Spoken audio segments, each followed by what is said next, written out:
back to my channel. If you're new to this channel, hi, this is Komal from Study with Kips. I would really be happy if you take a moment and subscribe to my channel. In our today's video, we'll discuss the chapter Carbon and its Compounds for class 10th. So let's get started. In our today's class, we would discuss the topics.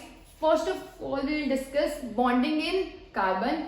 Then we'll discuss electron dot structure of few compounds, that is methane, CO2, ammonia, and also of some molecules like oxygen, hydrogen and nitrogen. Next we will discuss physical properties of organic compounds. Why is carbon versatile? What are hydrocarbons and isomers? Also we would be discussing homologous series and functional group. So let's start our class today.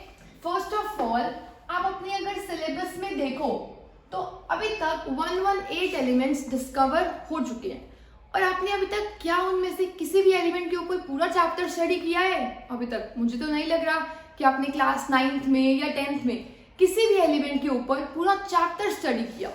तो फिर carbon पे क्यों?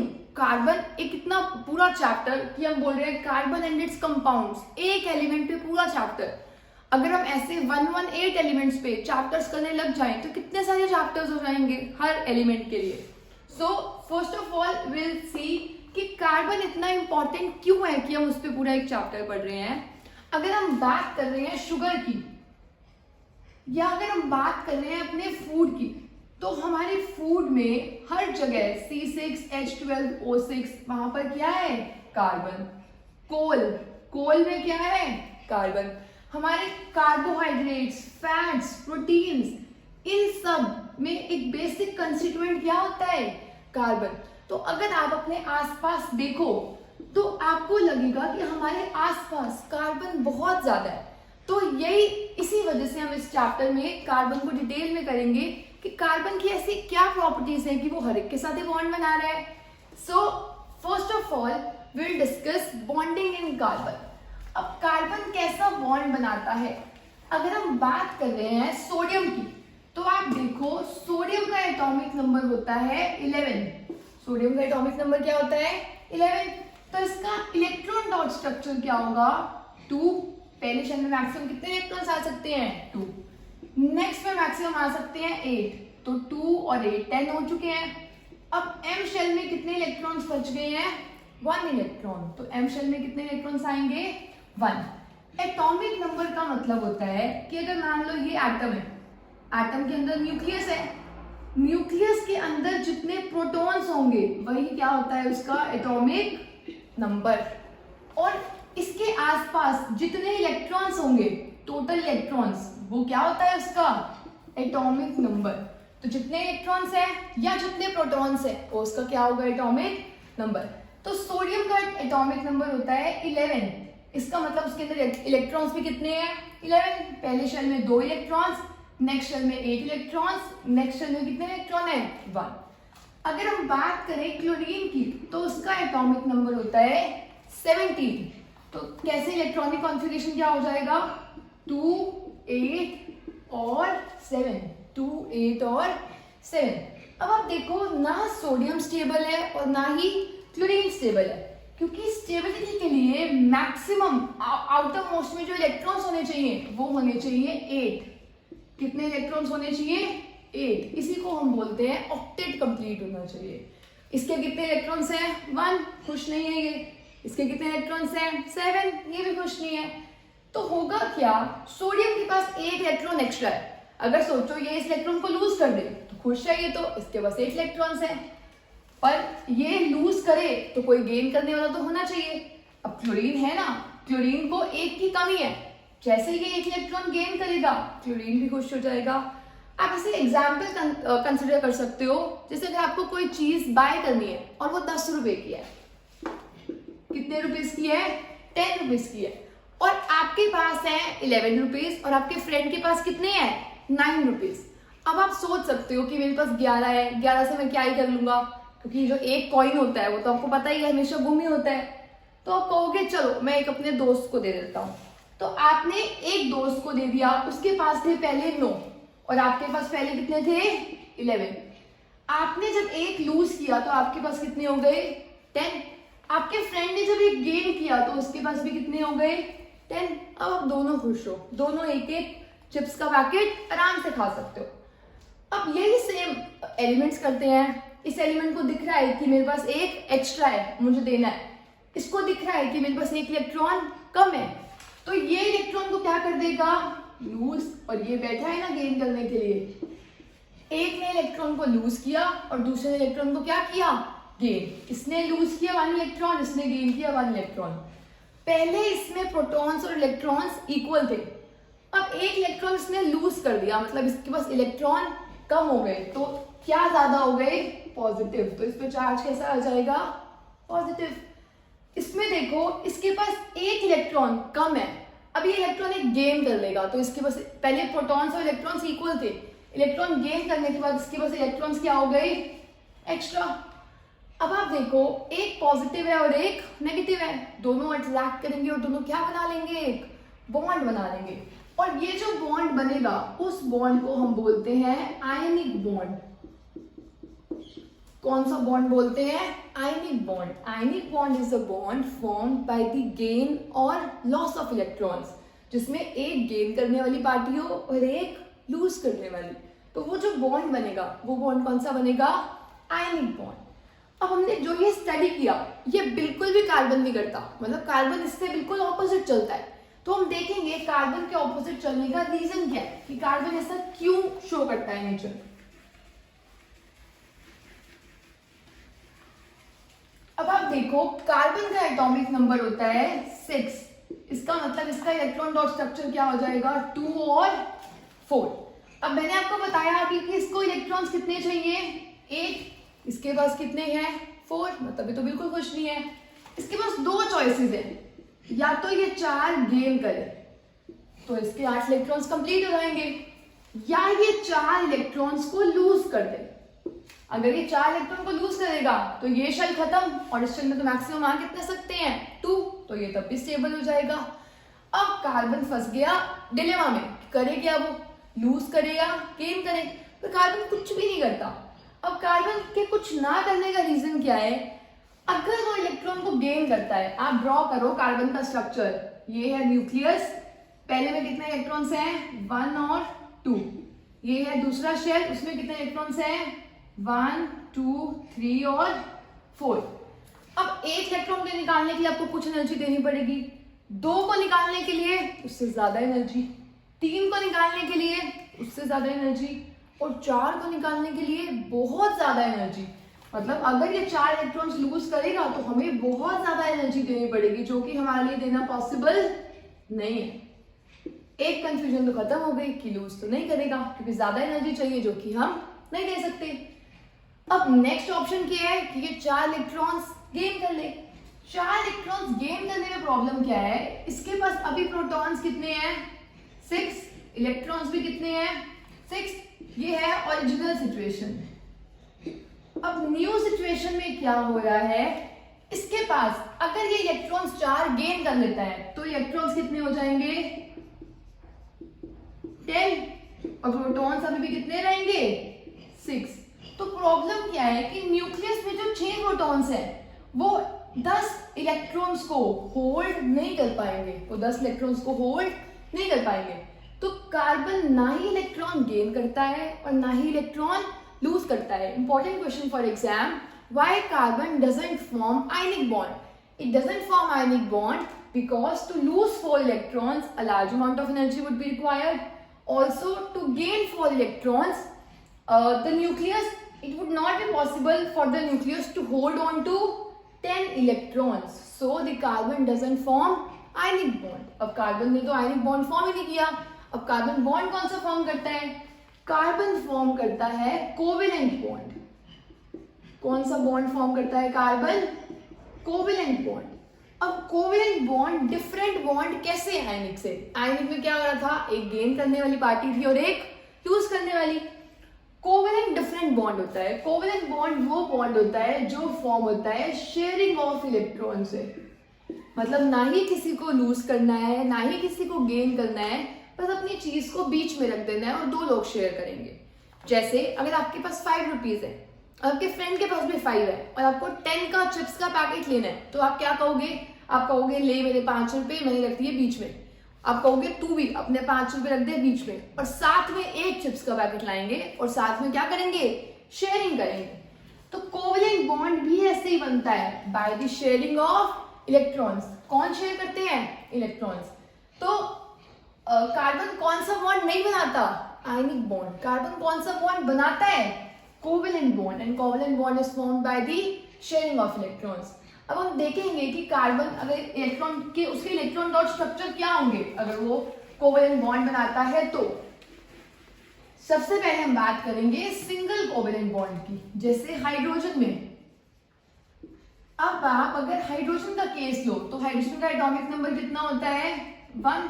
तो electron dot structure क्या होगा? 1। अब आप देखो हाइड्रोजन के पास है 1 इलेक्ट्रॉन, और पहले ऑक्टेट में इलेक्ट्रॉन्स कितने होने चाहिए स्टेबिलिटी के लिए? 2। पहली ऑर्बिट में कितने इलेक्ट्रॉन्स होने चाहिए स्टेबिलिटी के लिए? 2 इलेक्ट्रॉन्स। इसके पास 1 है, तो हाइड्रोजन कहेगा अभी तो कोई आ नहीं रहा मेरे साथ, मैं ही आ जाता हूँ। एक और हाइड्रोजन आया, उसके पास भी कितने इलेक्ट्रॉन है? 1। इसने कहा मैंने अपना 1 बीच में रखा है, तू भी अपना 1 बीच में रख, तो इसने भी बीच में रख दिया। अब इस हाइड्रोजन को 1 पहले से अपना था, 1 इसका मिल गया, ये हाइड्रोजन तो खुश हो गया। अब ये हाइड्रोजन कहेगा मैंने अपना दिया है तो तू भी दे, तो इस हाइड्रोजन ने इसका 1 इलेक्ट्रॉन भी ले लिया। तो ये जो बॉन्ड बना, आप देखो एक ही इलेक्ट्रॉन पेयर शेयर हुआ है, तो ये बॉन्ड बना H कोवेलेंट बॉन्ड, क्योंकि इलेक्ट्रॉन शेयर हुआ है, गेन या लूज नहीं हुआ। तो जो ये बॉन्ड बना है ये कौन सा बॉन्ड है? Covalent bond. और ये बॉन्ड है सिंगल कोवेलेंट बॉन्ड। ये कौन सा बॉन्ड है? Single covalent bond. अगर हम नेक्स्ट बात करें O2 की, तो ऑक्सीजन का एटॉमिक नंबर होता है 8, तो इसका इलेक्ट्रॉनिक कॉन्फ़िगरेशन होगा 2 और 6। अगर इसके साथ कोई और बॉन्ड ना बनाए तो ये खुद के साथ बॉन्ड बना लेगा। कैसे बनाएगा? ऑक्सीजन के पास है 6 इलेक्ट्रॉन्स, 1 2 3 4 5 6। हम इलेक्ट्रॉन्स को शो करते हैं डॉट से। अब दूसरा अगर ऑक्सीजन आए तो उसके पास भी कितने इलेक्ट्रॉन्स होंगे? 1 2 3 4 5 6। आप सबको डॉट से शो कर सकते हो, बस हमने अपनी कन्वीनियंस के लिए क्रॉस से शो किया है। अब देखो इस ऑक्सीजन के पास 6 है, इसके पास 8 होने चाहिए थे स्टेबिलिटी के लिए। कितने और चाहिए? 2 इलेक्ट्रॉन्स। कौन देगा? ये वाला ऑक्सीजन। और देगा नहीं, बस बीच में रख देगा कि ले ले, शेयर कर ले। ये ऑक्सीजन भी क्या करेगा? इसके 2 इलेक्ट्रॉन ले लेगा, क्योंकि शेयरिंग जो होती है वो म्यूचुअल होती है, जितने ये देगा उतने ही वो भी देगा। तो आप देखो एक ये रहा पेयर और एक ये रहा, तो ऑक्सीजन में डबल बॉन्ड बना। ऑक्सीजन में बॉन्ड कैसा बना? Double covalent bond.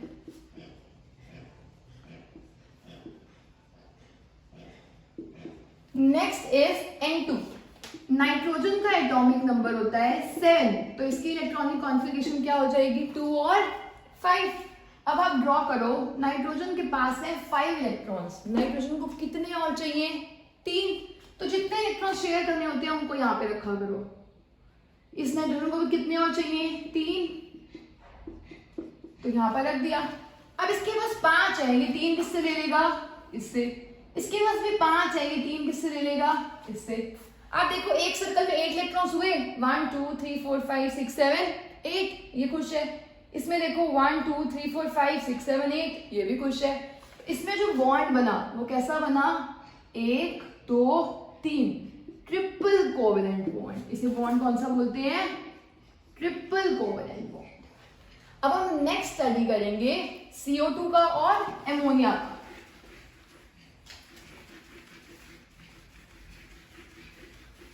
आप CO2 को देखो, CO2 कार्बन का एटॉमिक नंबर कितना है? 6, मतलब इलेक्ट्रॉनिक कॉन्फ़िगरेशन 2 और 4, 1 1 2 3 और 4। अब ऑक्सीजन का नंबर होता है 8, मतलब कितने शेयर कर लेगा इलेक्ट्रॉन्स? 2 और 6। आउट ऑफ उसमें कितने हैं? 6। 1 2 3 4 5 6। यहां पर भी ड्रॉ करो। इस ऑक्सीजन के पास 6 है, कितने और चाहिए? 2, और 2 किससे ले लिए? कार्बन से। खुश हो गया।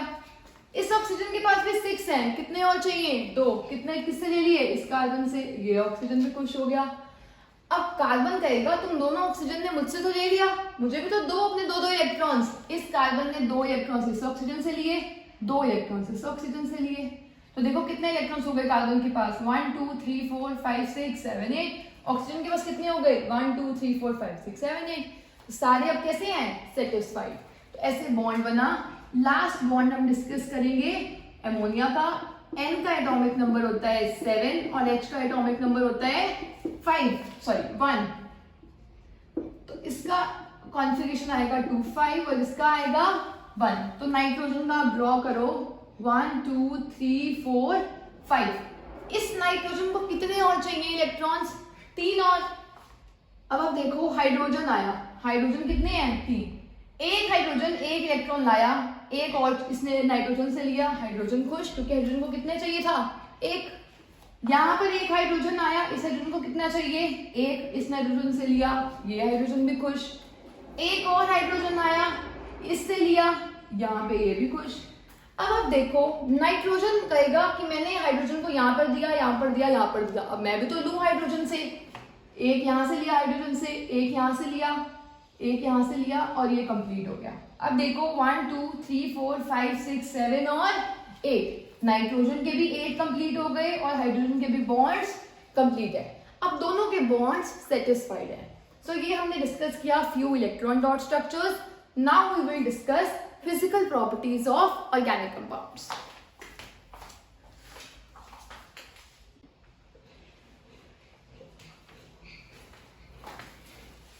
Physical properties of organic compounds are, first is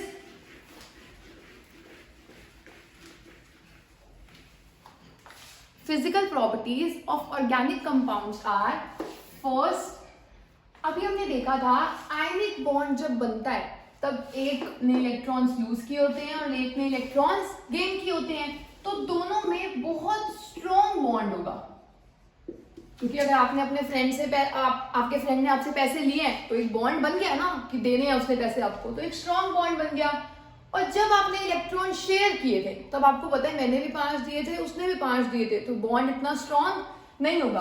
तो कोवेलेंट बॉन्ड जो होता है वो वीक फोर्सेस ऑफ अट्रैक्शन की वजह से होता है। वीक फोर्सेस ऑफ अट्रैक्शन क्यों होता है, क्योंकि देयर आर नो आयंस। अगर आयंस नहीं है तो फोर्स अट्रैक्शन स्ट्रॉन्ग नहीं होगा। सेकेंड होगा दे have low melting point and boiling point. अब फोर्सेस ऑफ अट्रैक्शन ही इतने वीक से हैं कि जल्दी से मेल्ट हो जाता है और बॉयल भी आसानी से हो जाता है, ज्यादा काम ही नहीं करना पड़ता। Third is they are insoluble in water, ये पानी में सॉल्यूबल नहीं होता।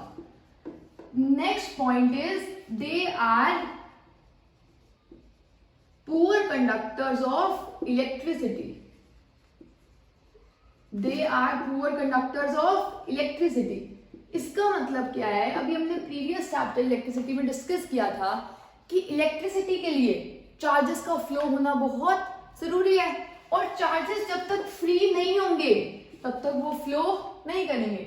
और कोवेलेंट बॉन्ड में चार्जेस ने, इलेक्ट्रॉन्स ने बॉन्ड बनाया हुआ है। जो बॉन्ड बनाया हुआ है इसका मतलब electrons are not free, ions are not there and electrons are not free. तो इलेक्ट्रॉन्स भी नहीं है, आयंस भी नहीं है, so they are poor conductors of electricity. Organic compounds वो कंपाउंड्स होते हैं that are made of carbon, और वो पुअर कंडक्टर्स ऑफ इलेक्ट्रिसिटी होते हैं, insoluble in water, they have low melting and boiling point, and next they have weak forces of attraction between them. Now we would discuss कि carbon इतने सारे compounds बनाता तो है, कोवेलेंट बॉन्ड बनाता है, पर कैसे? कार्बन का इतना वर्सेटाइल नेचर कैसे है, मतलब हर जगह फिट हो जाता है। तो कार्बन का वर्सेटाइल नेचर का रीजन है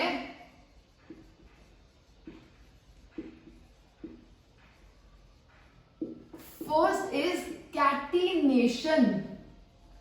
फर्स्ट रीजन क्या है? Catenation. Important question for exam. What are the two reasons due to which carbon is versatile? So first is catenation and the second is tetravalency. अब इनको हम detail में करेंगे. What is catenation? What is tetravalency? Catenation is the self-linking property. Self-linking property of an element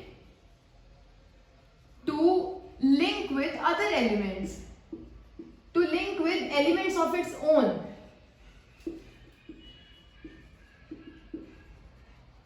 To form long chains, branches and rings. अब हम बोल क्या रहे हैं कि कार्बन की सेल्फ लिंकिंग प्रॉपर्टी है, मतलब खुद से ही लिंक करने की प्रॉपर्टी है ताकि ये लंबी लंबी चेन्स बना सके। मतलब कार्बन अपने आप के साथ ही बॉन्ड बना के लंबी लंबी क्या बना लेता है, चेन्स, या वो क्या बना लेता है, ब्रांचेस। ब्रांचेस होता है जैसे ट्री की ब्रांचेस निकलती हैं, एक लाइन है और बीच में क्या निकल रही है, ब्रांच। एंड रिंग, रिंग का मतलब होता है कोई सर्कुलर चीज। तो कार्बन एक रिंग भी बना लेता है, ब्रांचेस भी बना लेता है and also long chains. So due to this property carbon खुद के साथ ही बॉन्ड बनाता जा रहा है, तो ऑब्वियसली यूनिवर्स में ज्यादा एग्जिस्ट करेगा, तो इसका नेचर भी कैसा हो गया, versatile. Next property is tetravalency. आप नाम पे देखो टेट्रा है, आपने सुना होगा टेट्रा पैक। टेट्रा का मतलब क्या होता है, 4। अब वैलेंसी कार्बन की कितनी है, 4, क्योंकि आपने देखा इसका एटॉमिक नंबर होता है 6 और इसके इलेक्ट्रॉन डॉट स्ट्रक्चर क्या हुआ, 2 और 4। तो कार्बन की वैलेंसी कितनी है, 4। कार्बन की वैलेंसी 4 है, इसका मतलब एक टाइम में कार्बन कितने बॉन्ड बना सकता है, 4 बॉन्ड बना सकता है। कार्बन एक टाइम में कितने बॉन्ड बना सकता है, 4। जैसे आप एक बार मीथेन का ही एग्जांपल ले लो, यहां पर है कार्बन, कार्बन के इलेक्ट्रॉन्स कितने हैं, 1 2 3 और 4 आउटर मोस्ट में। अगर हाइड्रोजन आया, हाइड्रोजन खुश, एक बॉन्ड बन गया, यहाँ हाइड्रोजन आया, ये भी सेटिस्फाइड है, ये भी सेटिस्फाइड है, ये भी सेटिस्फाइड है। तो एक टाइम में कार्बन ने कितने हाइड्रोजन के साथ बॉन्ड बनाया, 4 के साथ। और ये सिर्फ हाइड्रोजन के साथ नहीं, किसके साथ भी, किसी के साथ भी बॉन्ड बना सकता है, फ्लोरीन, क्लोरीन, हर एक के साथ बॉन्ड बना सकता है एक टाइम में, कि 4 बॉन्ड्स बना सकता है। तो ये कितना एग्जिस्ट करता होगा। तो हमने देखा कार्बन के पास कितने इलेक्ट्रॉन्स हो गए, 1 2 3 4 5 6 7 8। तो ये इलेक्ट्रॉन डॉट स्ट्रक्चर किसका था, मीथेन का। सो आई होप आपको 2 प्रॉपर्टीज क्लियर होंगी। Catenation is the self linking property of an element to link with other elements of its own to form long chains, branches and rings. And tetravalency is the property which means that since carbon has the valency of 4, क्योंकि carbon की valency कितनी है, 4, तो एक time में it can bond 4 bonds, it can form 4 bonds. अब क्या catenation सिर्फ कार्बन बनाता है, क्या और कोई एलिमेंट है जो कैटिनेशन को एग्जिबिट करता हो? There is another element also and that is silicon. That is silicon. एक और एलिमेंट है कार्बन के अलावा जो कैटिनेशन की प्रॉपर्टी को एग्जिबिट करता है, दैट इज सिलिकन। पर सिलिकन इतना वाइडली नहीं करता जितना कैटिनेशन एग्जिबिट करता है। सिलिकन के जो कंपाउंड्स होते हैं दे आर रिएक्टिव। अब जो जल्दी रिएक्ट कर जाएगा वो स्टेबल कम होगा। सो सिलिकन के compounds are reactive and they are less stable. They are reactive and also they are less stable. और कार्बन के जो बॉन्ड्स होते हैं वो काफी स्टेबल होते हैं। और स्टेबल होने का रीजन क्या है? कार्बन के बॉन्ड स्ट्रॉन्ग होते हैं due to its small size.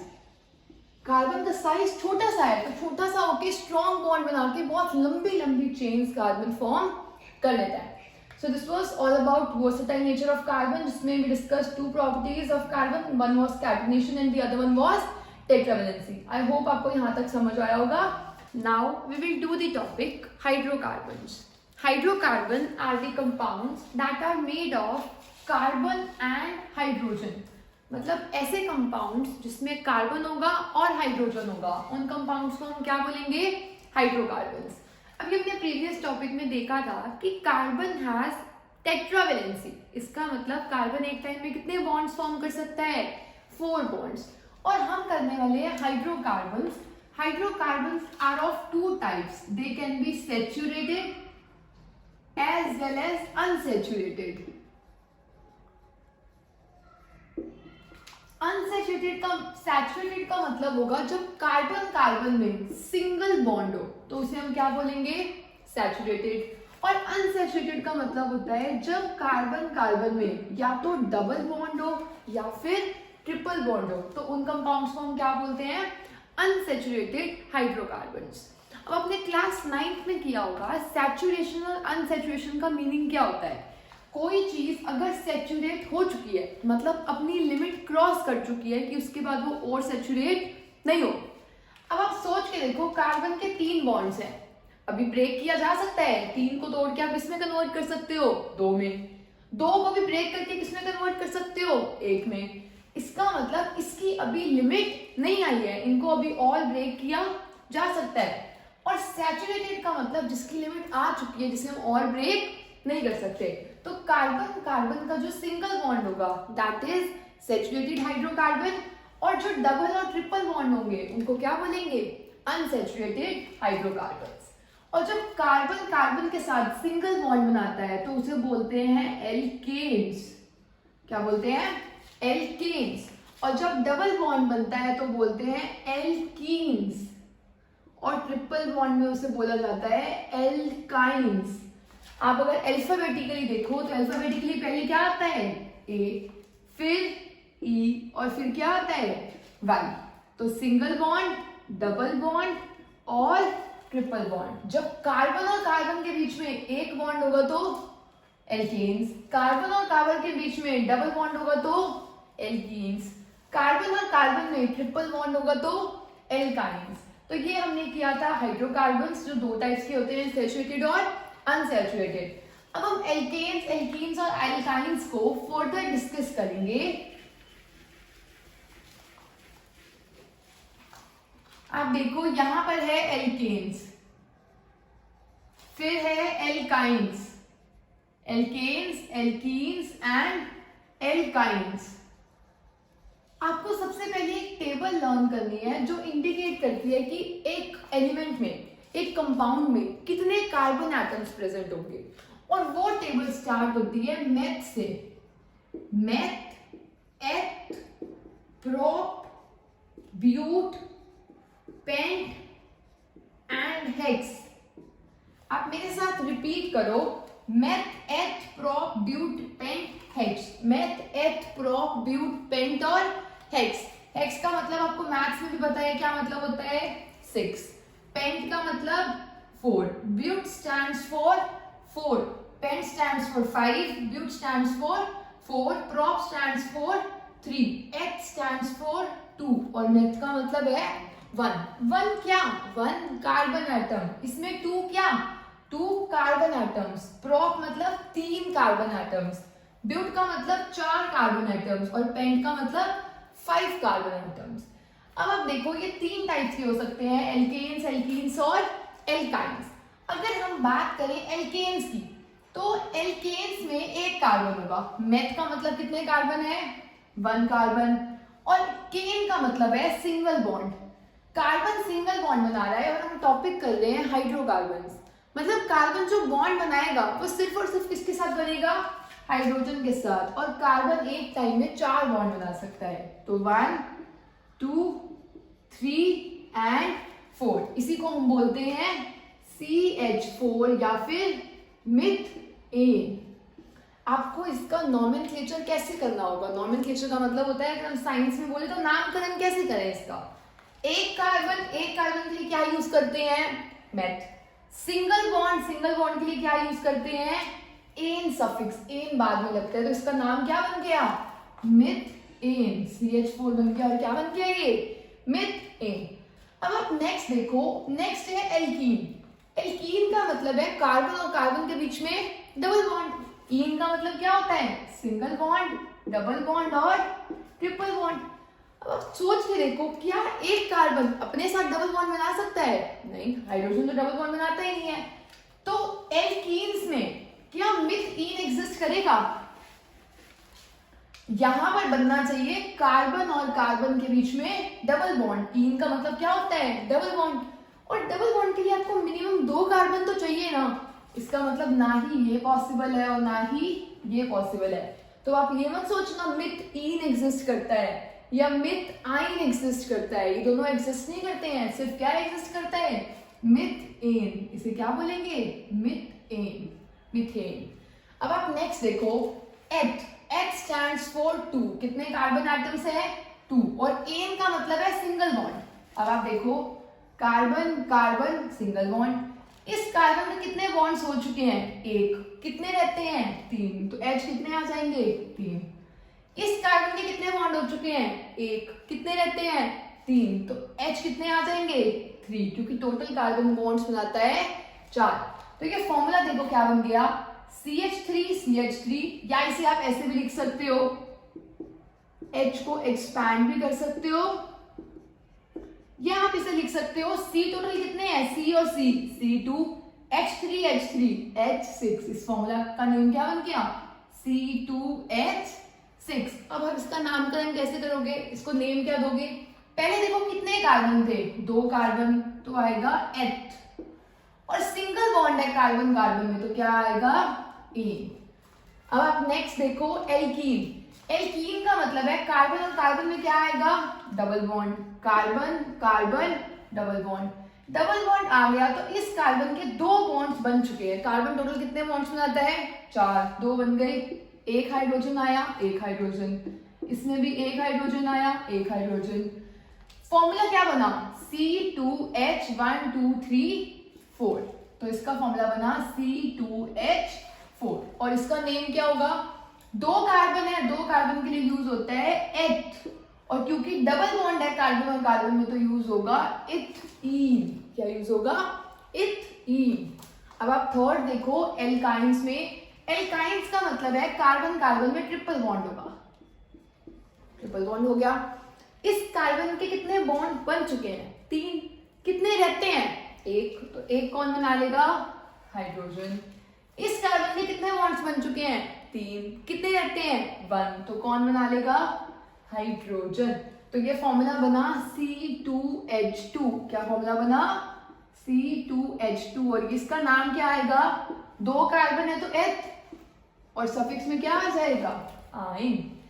तो important question for exam, what is the first alkene. First alkene क्या होती है इथीन, मिथीन एग्जिस्ट नहीं करता। What is the first alkyne ethyne, या अगर वो पूछे सेकंड एल्काइन क्या होगा, नॉर्मल सेकंड होता है एथ, पर एल्कीन का सेकंड होगा प्रोपीन। क्या होगा प्रोपीन। अब आप देखो प्रोप का मतलब कितने कार्बन है 3, 1 2 3, 3 कार्बन, तीनों कार्बन। अगर हम एन की बात कर रहे हैं तो कैसे बॉन्ड होगा सिंगल, इसका एक बॉन्ड बन चुका है, 3 रहते हैं, इसके 2 रहते हैं, और इसके कितने रहते हैं 3, तो C3H8। फॉर्मूला क्या बन गया C3H8, और इसका नाम आएगा प्रोप, और इसके बाद क्या आ जाएगा एन।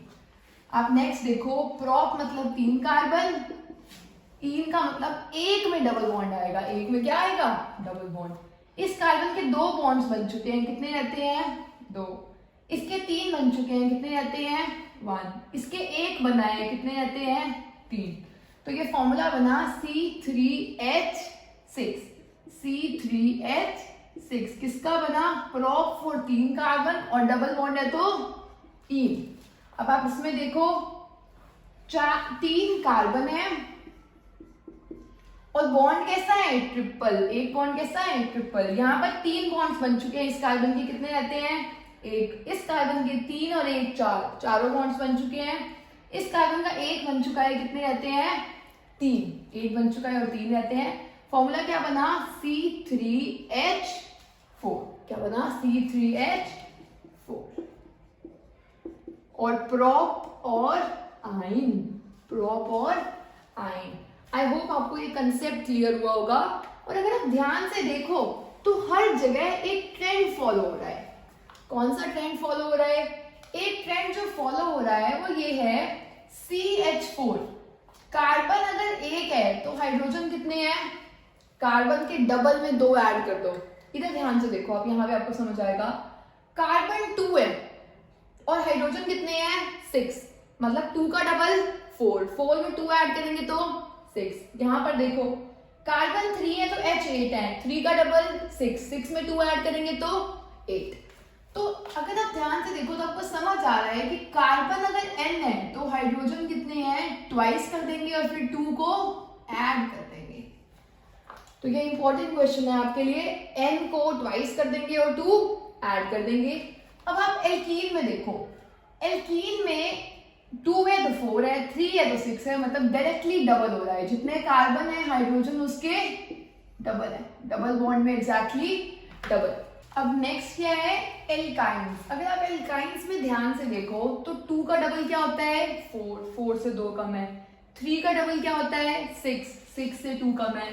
तो एल्काइंस का जो फॉर्मूला बनता है वो बनता है H में डबल करना है कार्बन का और 2 क्या कर देना है, सब्ट्रैक्ट। तो फॉर्मूला बना CnH2n-2। यहाँ पर फॉर्मूला था 2 ऐड करना है, यहाँ पर सिंपल डबल करना है और यहाँ पर डबल में से 2 सब्ट्रैक्ट करना है। अब इसमें जो एग्जाम में इंपॉर्टेंट क्वेश्चन आता है वो ये आता है कि एक दिया हुआ है C5H10, एक है C6H14 और एक है C4H6। कौन सा एल्केन है, कौन सा एल्कीन है और कौन सा एल्काइन है। अब आप देखो 5 का डबल 10 एग्जैक्ट डबल है, तो ये क्या है, एल्कीन। 6 का डबल 12, डबल से 2 ज्यादा है तो ये क्या हुआ, एल्केन। 4 का डबल 8, 1 से 2 कम है, यहां पर 2 कम है, अगर 2 कम होगा तो ये होगा एल्काइन। 2 कम है तो एल्काइन, डबल से 2 ज्यादा है तो एल्केन्स, एग्जैक्टली डबल है तो कीन्स। इसमें एक इंपॉर्टेंट क्वेश्चन और आ सकता है, name the saturated and unsaturated compounds. अब हमें पता है सैचुरेटेड कौन सा होता है, सिर्फ एल्केन्स, तो ये दोनों कैसे हो जाएंगे, अनसैचुरेटेड, और ये कैसा होगा, सैचुरेटेड कंपाउंड। एक कंपाउंड हुआ सैचुरेटेड और बाकी 2 कंपाउंड्स कैसे हुए, अनसैचुरेटेड। आई होप आपको हाइड्रोकार्बन्स में ये क्लियर होगा कि एल्केन्स का फॉर्मूला होगा CnH2n+2, एल्कीन्स का CnH2n और एल्काइंस का CnH2n-2। अब हम नेक्स्ट एक और टॉपिक डिस्कस कर रहे हैं जिसे हम डिटेल में 5 मिनट्स बाद डिस्कस करेंगे, वो होता है होमोलोगस सीरीज। कौन सा टॉपिक है, homologous series. Homologous series are those series which differ by CH2 group. एक ऐसी सीरीज जिसमें डिफरेंस कितने का होता है, CH2 ग्रुप का, और मास का डिफरेंस देखो कितने का होगा। कार्बन का मास कितना होता है, 12U। कार्बन के एक एटम का मास क्या होता है, 12U। हाइड्रोजन के एक एटम का मास होता है 1, तो 2 एटम का मास कितना हो जाएगा, 2, तो टोटल मास कितना हुआ, 14U।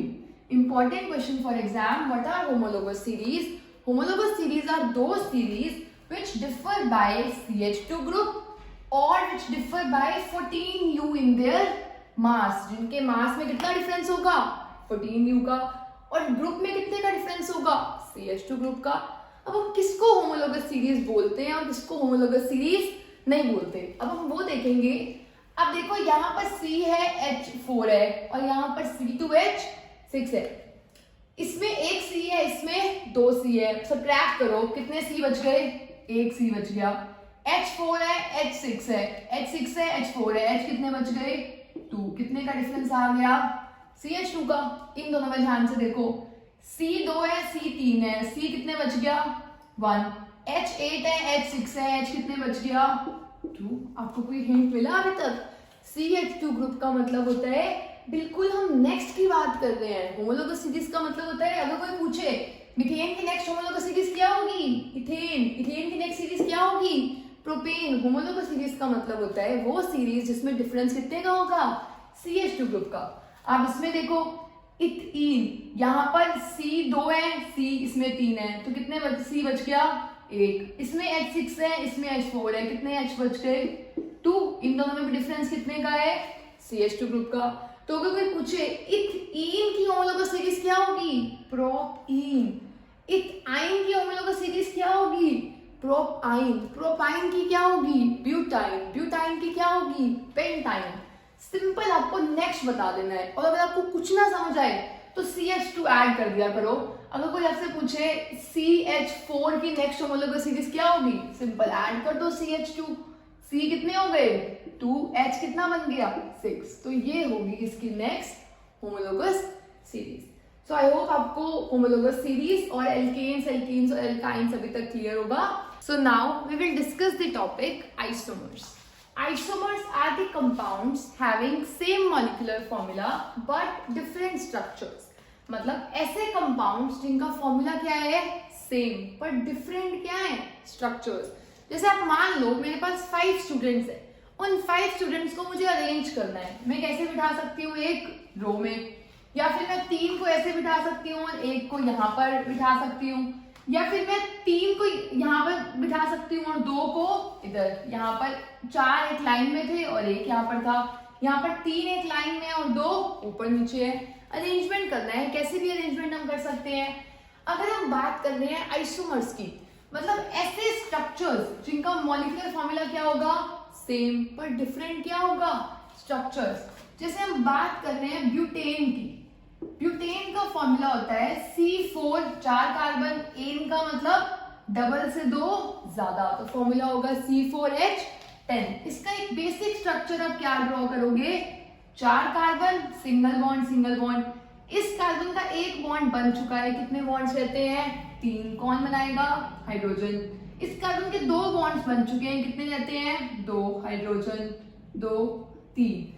टोटल हाइड्रोजन कितने हो गए, 3 6 7 8 और 9 10, और कार्बन कितने हुए, 4। तो फॉर्मूला सेटिस्फाई हुआ है। ये तो एक बेसिक स्ट्रक्चर है। अब इसका आइसोमर का मतलब होगा, अगर मैं 3 को एक ही रो में बिठाती और 1 को ब्रांच कर देती ऊपर, तो यहाँ पर देखो इस C का एक बॉन्ड बन चुका है, कितने बचे हैं, 3। इसका एक बन चुका है, कितने बचे हैं, 3। इसके 1 2 3 बन चुके हैं, कितना बचा है, 1। इस कार्बन का एक बॉन्ड बन चुका है, कितने बचे हैं, 3। तो फॉर्मूला देखो C2 C1 2 3 4 C4H कितने हैं, 3 3 6 9 और 1 10। तो C4H10 यहाँ पर भी फुलफिल हो रहा है। अब आप नेक्स्ट देखो, क्या और कोई आइसोमर पॉसिबल है। आप सोच सकते हो, अगर मैंने ब्रांचिंग यहाँ की थी तो मैं ब्रांचिंग ऐसे भी तो कर सकती हूँ, ये एक नया आइसोमर बन जाएगा। ये एक नया आइसोमर नहीं है। यहाँ पर भी ये एक स्ट्रेट लाइन थी, यहाँ पर भी ये एक स्ट्रेट लाइन है। ब्रांच होना और स्ट्रेट लाइन होना में डिफरेंस होता है। जैसे अगर आप देखो एक ट्री है और यहाँ पे ब्रांचेस निकल रही हैं, ये एक अलग बात है। पर अगर एक ट्री में और वो बेंड हो गया है तो क्या इसे थोड़ी ब्रांच बोलोगे, ब्रांच तो होगा, ट्री की ओरिजिन है और ये ब्रांचेस है, ये तो पूरा एक ही ट्री हुआ ना। तो ये अभी एक ही स्ट्रक्चर है, इसको हम आइसोमर में कंसिडर नहीं करते। तो कितने आइसोमर्स ड्रॉ किए हमने ब्यूटेन के लिए, 2 आइसोमर्स। नेक्स्ट आइसोमर्स हम ड्रॉ करेंगे हेक्सेन के लिए। हेक्सेन का फॉर्मूला होगा हेक्स-एन। हेक्स का मतलब है 6 कार्बन और एन है तो H कितने आ जाएंगे, 14। तो आप ड्रॉ करो 1 2 3 4 5 और 6। इस कार्बन का एक बॉन्ड हो चुके हैं, 3 हाइड्रोजन 2 हाइड्रोजन 2 2 2 और यहाँ पे हाइड्रोजन कितने आए, 3। तो 3 और 3 6 7 8 9 10 11 12 13 14। ये तो बिल्कुल बेसिक स्ट्रक्चर है। इसके आप आइसोमर कैसे ड्रॉ करोगे, आपने अभी भी 5 को रख दिया वैसे ही और 1 को रख दिया ब्रांच में। 1 को कैसे रख दिया, ब्रांच में। चेक करते हैं आइसोमर है या नहीं है। एक बॉन्ड बना हुआ था, 3 हाइड्रोजन बनाएगा, 3 बन चुके हैं, 1 हाइड्रोजन, 1 बना हुआ है, 3 हाइड्रोजन 2 2 और H कितने आए, 3। अब आप देखो कार्बन है 6 और H कितने हैं, 3 6 7 8 9 10 11 12 13 और 1 14। तो ये स्ट्रक्चर भी ठीक है, ये दोनों एक दूसरे के क्या हुए, isomers, because they have same molecular formula and have different structures. अब हम क्या कर सकते हैं, ब्रांचिंग करनी है, ब्रांचिंग ऐसे भी कर सकते हैं। 5 इधर है, अभी हमने नंबर पे यहाँ पर लगाया था, अब नेक्स्ट मिडिल में लगा देते हैं। अभी भी फॉर्मूला क्या बनेगा, सेम। आप चेक कर सकते हो फॉर्मूला अभी भी क्या है, सेम। फॉर्मूला बना है C6H14, 3 3 6 7 8 9 10 11 12 13 और 1 14। तो फॉर्मूला अभी भी वैलिड है, तो ये भी एक दूसरे का आइसोमर हुआ। अब आप सोच सकते हो, पहले मैंने इसको उठा के यहाँ पर रखा था, फिर यहाँ पर रखा, अब मैं यहाँ पर भी रख सकती हूँ। जैसे पहले मैंने इसको पिक करके यहाँ पर प्लेस किया था, फिर यहाँ पर प्लेस किया, अब क्या मैं यहाँ पर रख सकती हूँ इस स्ट्रक्चर को, हम चेक करते हैं।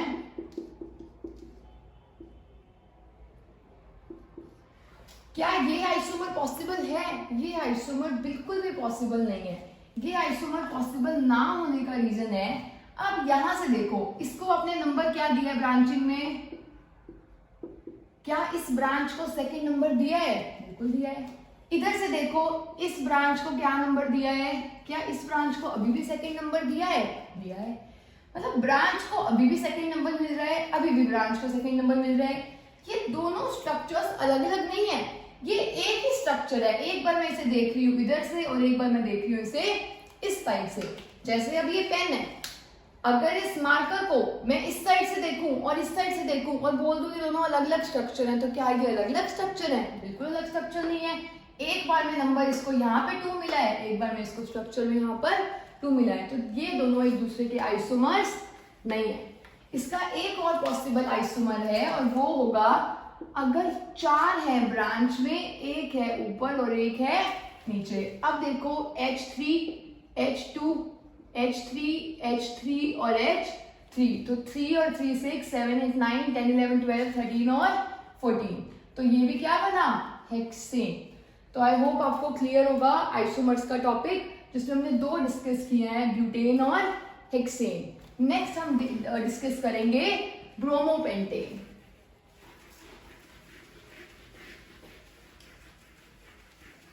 बिफोर डिस्कसिंग दैट हम डिस्कस करेंगे बेंजीन और साइक्लोहेक्सेन।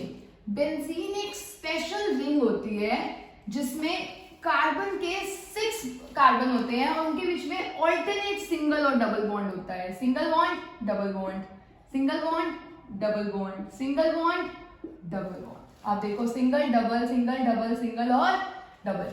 इस कार्बन के 2 और 1 3 बॉन्ड बन चुके हैं, कितने रहते हैं? 1। इसके 3 बन चुके हैं, 1। इसका भी 1 रहता है, 1 1 और 1। तो टोटल इस स्ट्रक्चर में कार्बन कितने हैं? 6 और हाइड्रोजन 6। तो ये एक स्पेशल कंपाउंड होता है with the formula C6H6। Benzene is a special compound with the formula C6H6। और नेक्स्ट स्पेशल कंपाउंड होता है साइक्लोहेक्सेन।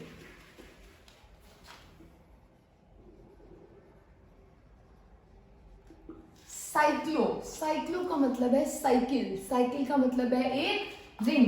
हेक्सेन का मतलब है 6 कार्बन और एन का मतलब है सिंगल बॉन्ड। 6 कार्बन जब एक रिंग की फॉर्म में अरेंज होंगे तो उसे क्या बोल देंगे? साइक्लोहेक्सेन। इस कार्बन के 2 बॉन्ड्स बन चुके हैं, कितने रहते हैं? 2। कौन बनाएगा?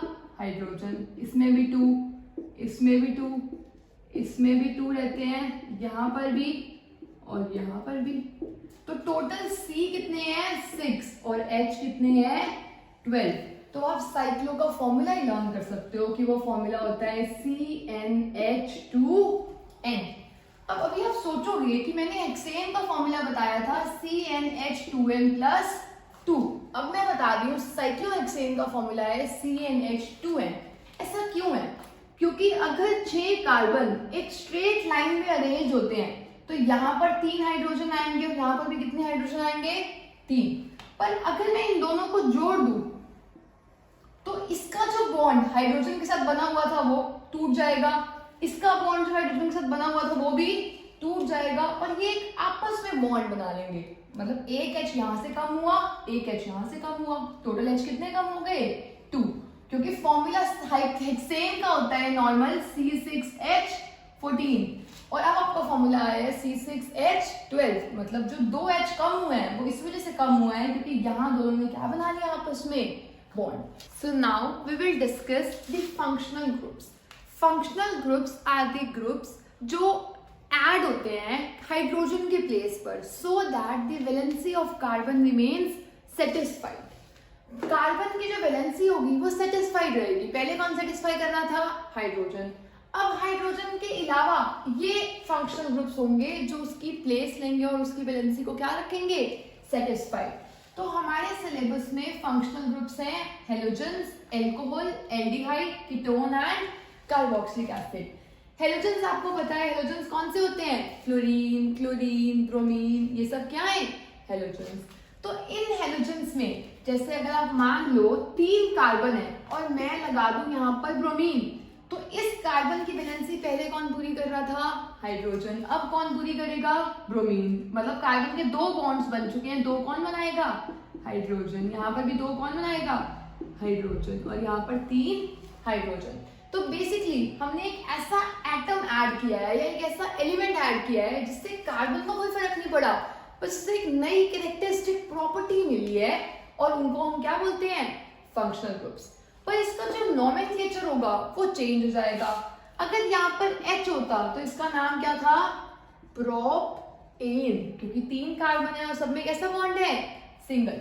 अब क्योंकि यहाँ ब्रोमीन लग गया है तो इसका नाम हो जाएगा, इनके लिए लगता है, यूज होता है प्रीफिक्स, तो इसका नाम हो जाएगा ब्रोमोप्रोपेन। क्या नेम हो जाएगा, ब्रोमोप्रोपेन। अगर मैं इसकी जगह फ्लोरीन लगाती तो इसका नेम हो जाता फ्लोरोप्रोपेन। अगर मैं क्लोरीन लगाती तो नेम हो जाता क्लोरोप्रोपेन। तो आपको यही नेम लर्न करने हैं फंक्शनल ग्रुप के। और फंक्शनल ग्रुप के बाद, फंक्शनल ग्रुप में हेलोजन्स के बाद नेक्स्ट फंक्शनल ग्रुप है एल्कोहल। एल्कोहल में क्या होगा, यहाँ H को रिप्लेस करके आपको लगाना है OH। कौन सा ग्रुप लगाना है, OH।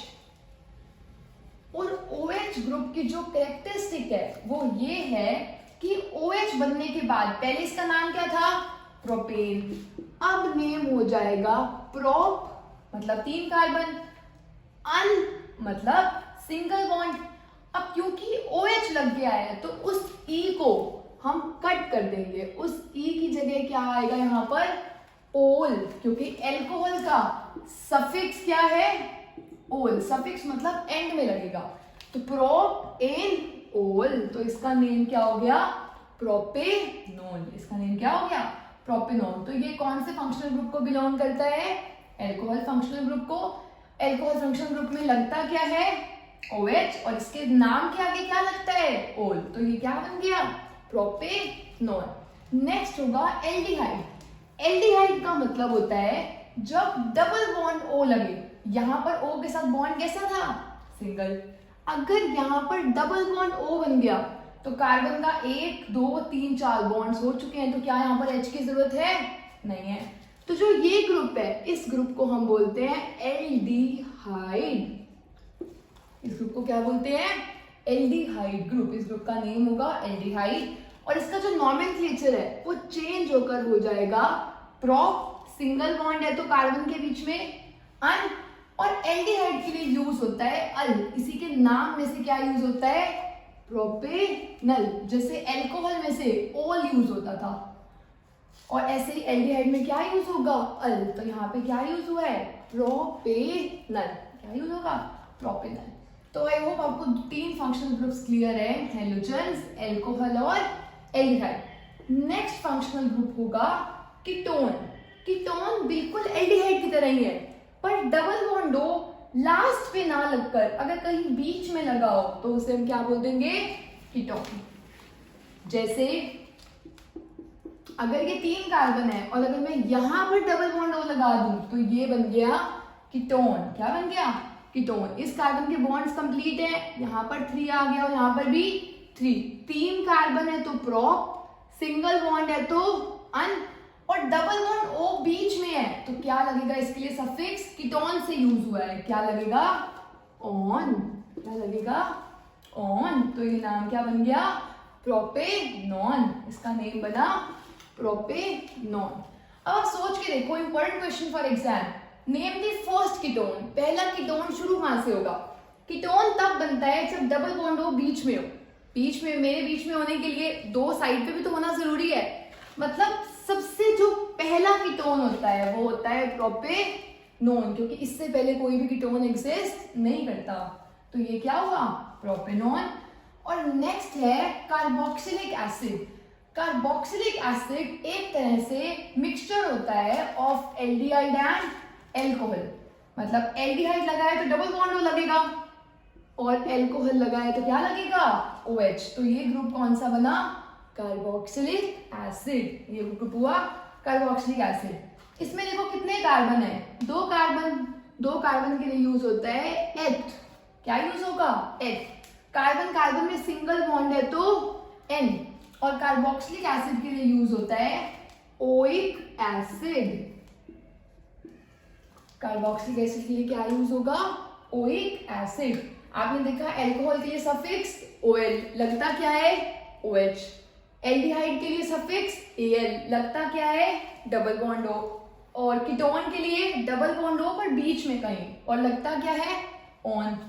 कार्बोक्सिलिक एसिड का सफिक्स ओइक एसिड, और यूज क्या होता है डबल बॉन्ड O और OH, मतलब बेसिकली एल्डिहाइड भी और एल्कोहल भी। तो आई होप आपको फंक्शनल ग्रुप्स क्लियर होंगे। अब फंक्शनल ग्रुप्स में भी they ask you homologous series. Homologous series का मतलब होगा प्रोप ए नल की नेक्स्ट होमोलोगस सीरीज क्या होगी। होमोलोगस सीरीज का मतलब होता है नेक्स्ट मेंबर बताना, बस प्रोप की जगह नेक्स्ट बता दो। 3 की जगह नेक्स्ट क्या आता है ब्यूट, तो ब्यूटे नल। ब्यूटे नल की नेक्स्ट क्या होगी पेंटे नल। जैसे इथेनोइक एसिड की नेक्स्ट होमोलोगस सीरीज क्या होगी प्रोपेनोइक एसिड। और अगर आपको फॉर्मूला दिया हो किसी का और उसकी नेक्स्ट होमोलोगस सीरीज निकालनी हो तो simply add CH2 to it. CH2 add करते ही वो नई होमोलोगस सीरीज बन जाती है, नेक्स्ट मेंबर पता चल जाता है हमें उससे। सो आई होप आपको यहाँ तक क्लियर होगा। अब हम स्ट्रक्चर ड्रॉ करेंगे इथेनॉल का, electron dot structure of ethanol. आपके लिए इलेक्ट्रॉन डॉट स्ट्रक्चर इथेनॉल का बहुत इंपॉर्टेंट है। आप देखो इथेनॉल का स्ट्रक्चर कैसे ड्रॉ करेंगे। H का मतलब कितने कार्बन 2, N का मतलब सिंगल बॉन्ड, और ओल का मतलब क्या आएगा O और H। इस कार्बन का एक बॉन्ड हो चुका है, कितने बॉन्ड्स रहते हैं 3। इस कार्बन के 2 बॉन्ड्स हो चुके हैं, कितने बॉन्ड्स रहते हैं 2। ऐसे ड्रॉ कर लिया। अगर ये तो नॉर्मल स्ट्रक्चर है, अगर आपको इलेक्ट्रॉन डॉट स्ट्रक्चर ड्रॉ करना हो तो आप क्या करोगे सिंपली कार्बन सारे एलिमेंट्स को पुट कर दो। इस लाइन की जगह डॉट्स आती हैं, एक डॉट यहाँ पर आएगी और एक यहाँ पर, एक यहाँ पर आएगी और एक यहाँ पर। हर लाइन की जगह 2 डॉट्स आएंगी। आई होप आपको यहां तक तो क्लियर होगा। अब देखो H को पुट कर दो क्योंकि H तो था ही। अब देखो इस H के H में 2 इलेक्ट्रॉन्स आते हैं तो H कंप्लीट कर लिया, H भी कंप्लीट कर लिया, यहाँ भी H कंप्लीट है, यहाँ भी H कंप्लीट है और यहाँ भी H कंप्लीट है। कार्बन की टोटल 8 इलेक्ट्रॉन्स होने चाहिए, 2 2 4 5 6 7 8। यहाँ पर देखो कार्बन 2 2 4 5 6 7 8। ऑक्सीजन के देखो 2 तो कार्बन वाले हुए, 2 हाइड्रोजन वाले हुए, 4 तो हो गए और कुछ वो शेयर नहीं करता। ऑक्सीजन के कितने हुए 1 2 3 4 5 6 7 8। तो ये इलेक्ट्रॉन डॉट स्ट्रक्चर हुआ किसका इथेनॉल का। Now we will do the last topic that is isomers of bromopentane. Bromopentane के आइसोमर्स क्या होंगे। पेंटेन का मतलब होता है 5, ब्रोमो का मतलब क्या लगेगा H की जगह Pr। तो एक तो ये स्ट्रक्चर हो गया सिंपल स्ट्रक्चर। नेक्स्ट स्ट्रक्चर क्या हो सकता है 5 कार्बन इधर है, ब्रोमीन को कहा नंबर दे दिया यहां पर, तो H3 H H2 H2 और H3। यहां पर कार्बन कितने थे टोटल 5, हाइड्रोजन कितने हैं 3 4 5 6 7 8 9 10 11। यहां देखो कार्बन कितने हैं 5, एक ब्रोमीन है, H कितने हैं 3 6 7 8 9 10 और 11। और स्ट्रक्चर क्या ड्रॉ कर सकते हो आप ब्रोमोपेंटेन का, सेकंड के बाद कहां जाएगा third, H3 H2 H H2 H3। तो कितने ड्रॉ हो गए ये C5 H6 7 8 9 10 11 और ब्रोमीन। तो ये 3 क्या हुए आइसोमर्स ऑफ ब्रोमोपेंटेन। ये तीनों क्या हो गए आइसोमर्स ऑफ ब्रोमोपेंटेन, क्योंकि सबका स्ट्रक्चर क्या है डिफरेंट और मॉलिक्यूलर फॉर्मूला क्या है सेम। तो आई होप आपको यहाँ तक क्लियर होगा। और अगर आपको कोई भी स्ट्रक्चर आए एग्जाम में ड्रॉ करने के लिए तो आपको नॉर्मल ड्रॉ करना है। जैसे अगर आपको ड्रॉ करना है इथेन का तो नॉर्मल ड्रॉ कर दो, एथ मतलब 2 कार्बन, एन का मतलब सिंगल बॉन्ड, बाकी बॉन्ड कौन पूरे करेगा हाइड्रोजन। अब सिंपल डॉट्स पुट कर दिया करो, इस कार्बन की जगह 2 डॉट्स, इस बॉन्ड की जगह 2, यहां पर 2।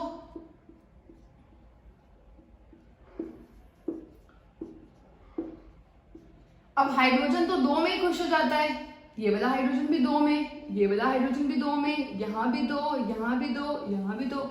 कार्बन को कितने चाहिए 8, यहां पर भी कार्बन को कितने चाहिए 8। सो आई होप आपको structures, electron dot structures, bromopentane, functional group, homologous series, isomers सब क्लियर होगा।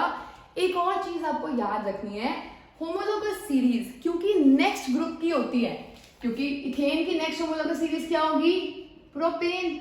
मतलब जो मेन फॉर्मूला है, बस चेंज क्या हो रहे हैं, कार्बन, एन, जो बॉन्ड्स हैं वो हर बार क्या रह रहे हैं, सेम। मतलब होमोलोगस सीरीज में एक इंपॉर्टेंट प्रॉपर्टी होती है कि they have same chemical properties. क्योंकि अगर आप इथेनॉल की बात करो तो इथेनॉल की नेक्स्ट होमोलोगस सीरीज क्या होगी, प्रोपेनॉल। लगा तो दोनों में एल्कोहल हुआ है ना, तो दोनों की केमिकल प्रॉपर्टीज क्या होंगी, सेम। तो डिफरेंट क्या होगी, physical properties. Physical properties different इसलिए होती है क्योंकि नीचे जाते जाते कार्बन का मास इंक्रीज कर रहा है, तो उसका मेल्टिंग और बॉइलिंग पॉइंट इंक्रीज करेगा, इसलिए physical properties are different and chemical properties are same. So this was all about today's class. I hope you liked the video, and if you did, please subscribe the channel. You can also share this video with your friends as well. If you have any doubts related to this topic, you can comment down below. I'll be there to answer them. Thanks for watching. I hope you all have a nice day. Thank you.